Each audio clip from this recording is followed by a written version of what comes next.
Estamos con María Alejandra Rodríguez Escarano. Gracias por estar con nosotros. ¿Qué tal? Buenas tardes. Bueno, ¿cómo se entiende esta postura del FMI durante otras reuniones, durante otras presencias del FMI en la Argentina? Se reunía con el gobierno y ahora el FMI quiere escuchar voces opositoras, Alejandra. Mira, creo que parte de leer la realidad, ver lo que está pasando. Yo hoy repasaba los dos acuerdos y un dato que me llamaba mucho la atención: el primer acuerdo se firmó en junio y teníamos un dólar de 25 pesos. Y el segundo acuerdo, que se firmó en octubre, el dólar estaba arriba de los 41 pesos. Es decir, toda esa devaluación se produjo supuestamente cuando habíamos hecho un acuerdo con el fondo para generar estabilidad, confianza en los mercados, y pasó todo lo contrario. Entonces me parece que el fondo quiere escuchar otras voces, porque está claro que el plan que sostuvo el gobierno y que le prometió al FMI no se está cumpliendo. Entonces me parece que ahí la apertura del fondo a escuchar otras voces y otras opiniones que tengan que ver más con la realidad económica que vivimos todos los días.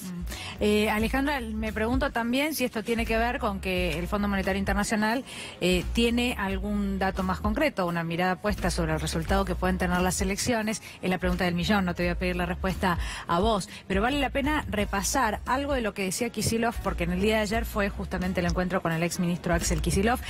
Massa había sido el primero, habían pedido reunirse también con el gobernador de la provincia de Salta, Juan Manuel Urtubey, y entre otros, y esto seguramente vos ya lo sabés, pero le contamos a los televidentes qué es lo que decía Kicillof, ¿no? Después del encuentro de ayer, porque anoche estuvo aquí en C5N, dijo: ellos pidieron reunirse con nosotros, con la oposición. Dijo: lo cortés no quita lo valiente. Es decir, fuimos, nos encontramos, de hecho se los ve muy sonrientes. Ahora vamos a repasar un fragmento. Y cuando se le preguntaba a Kicillof qué hablaron en ese encuentro, dijo: yo les pregunté qué es lo que piensan hacer con la economía, bueno, dando por sentado ya que es el Fondo Monetario Internacional el que maneja las riendas de la economía en la República Argentina. Y también decía Kicillof que hubo un reclamo, y ese reclamo tenía que ver con que es tarde ahora.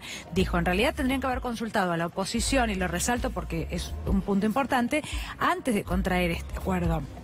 No ahora que ya estamos metidos en el acuerdo, y además donde el 80% de los fondos que el Fondo Monetario Internacional trae van a ser recibidos ahora antes de las elecciones. Es decir, quien sea que sea a cargo del país después de octubre, bueno, ya va a recibir una parte muy pequeña de ese dinero y va a poder hacer muy poco, sino que va a tener que empezar además a pagar deuda.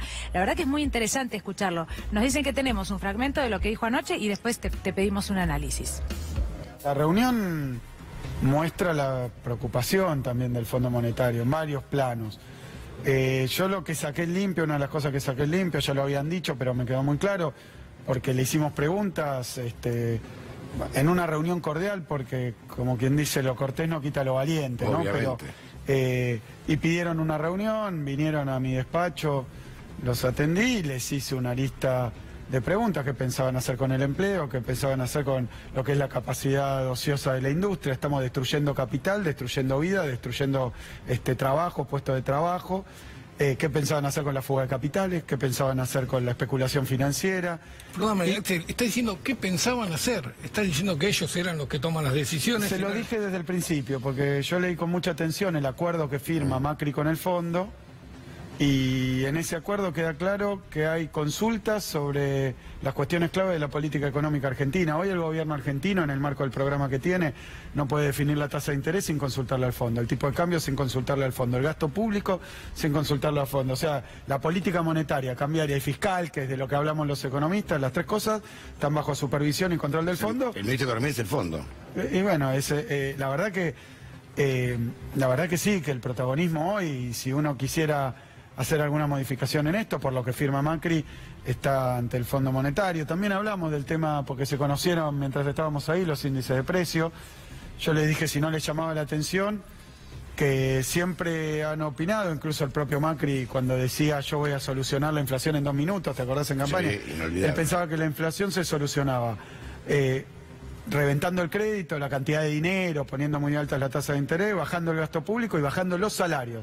Su plan antiinflacionario era bajar salario, bajar el crédito y bajar el gasto público. Bajaron salario, crédito, emisión monetaria, gasto público, y la inflación es el doble que la que era antes. Sí. Entonces acá hay un problema ya a esta altura conceptual, de cuáles son las particularidades que tiene la inflación en la Argentina. Obviamente la inflación me parece que tiene muchos elementos, pero desarticulando la Secretaría de Comercio, abriendo las importaciones, devaluando la moneda, y no vas a conseguir esto. Alejandra. Sí, la verdad que coincido plenamente con lo que decía el exministro Axel Kicillof, pero también me parece que en algún momento las expectativas que pusimos sobre el acuerdo fueron mayores a las del gobierno, porque el gobierno jamás le pidió al fondo un plan para crecer, sino que pidió un plan para estabilizar la economía, que creo que en eso también fracasamos, porque la economía, lejos de estar estabilizada, todos los días cuando salen índices distintos nos damos cuenta que cada vez está peor. La inflación es mayor a la esperada. En esto los trabajadores son los principales perjudicados, porque no solamente la inflación interanual es del 49%, sino cuando vamos a los consumos populares como alimentos, transportes o comunicación, están muy por arriba del 50%, o sea, para los trabajadores la inflación es mayor. Y cualquier otra variable, el otro día veíamos la variable de la capacidad instalada. Yo me acuerdo que era un objetivo del gobierno como lo fue el anterior también, pero estuvo mucho más cerca de lograrlo, llegar a la producción de 1 millón de automóviles. Y hoy estamos produciendo abajo de 500.000. Digamos, ese es uno de los datos. Podemos ir a la industria textil. Hace un ratito hablaban con un productor textil y nos contaba también todos los problemas que tienen. Hay problemas de todo tipo y analicemos la variable económica que analicemos, todas nos dan peor que antes de este plan con el FMI. Ahora, Alejandra, la fragilidad financiera que hoy se vive en la Argentina puede llegar a provocar una nueva corrida cambiaria antes de las elecciones. ¿Es posible ese escenario? Mira, el fondo dice dos frases que son muy elocuentes. Por un lado dice que es un plan que tiene un sendero de sustentabilidad de muy baja probabilidad. O sea, en castellano está diciendo hay muy pocas posibilidades de que esto funcione y las variables económicas van por el mismo lado. Estábamos viendo desde ayer que estamos discutiendo los índices de inflación, todas las estimaciones para este año eran, en un principio, el presupuesto nacional para el 2019 había previsto una tasa del 23%.